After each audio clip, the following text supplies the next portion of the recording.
AP World History topic, 6.5 Economic Imperialism from 1750 to 1900. Essential question, what economic factors contributed to the imperialism in the global economy between 1750 and 1900?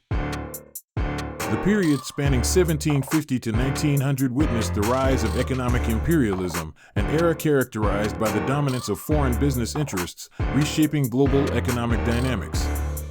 This video delves into the economic factors fueling imperialism in key regions, exploring the consequences of exploitation, transitions in economic roles, and the subsequent global impact. India, once a hub for finished cotton textiles, experienced a seismic shift in the late 18th century due to the Industrial Revolution.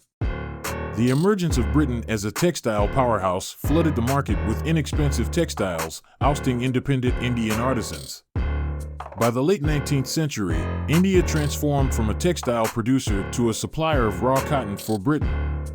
The colonial government exacerbated economic inequality by selling processed textiles back to India at inflated prices. China, known for porcelain, silk, and tea, faced a trade imbalance with Britain. To rectify this, the East India Company forced Indian farmers to cultivate opium, leading to the First Opium War. The resulting Treaty of Nanking compelled China to open ports, cede Hong Kong to Britain, and allow free trade, including in opium. The Opium Wars exposed the vulnerability of non-industrialized nations against the military technology of industrialized powers. Africa. Imperialist forces in Africa orchestrated a shift from food crops to cash crops, leaving colonies economically dependent on imperial powers. European powers, particularly in West Africa, established monocrop economies centered around commodities like palm oil, cocoa, and peanuts. Slavery persisted in Africa, with enslaved labor used in cash crop production, especially after the abolition of the slave trade in the French Empire in 1848.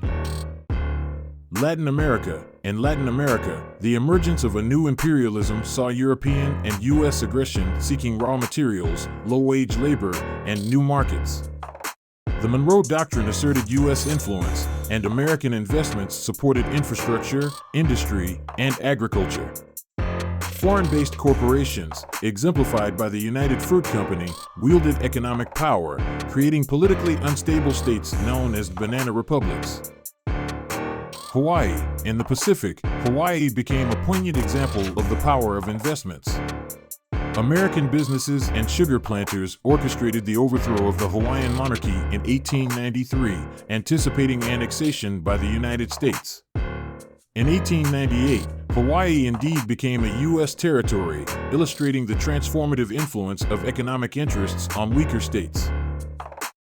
General trends. The era of economic imperialism between 1750 and 1900 left an enduring legacy on global economic structures. Exploitation, transitions in economic roles, and the quest for resources reshaped the destinies of nations and regions.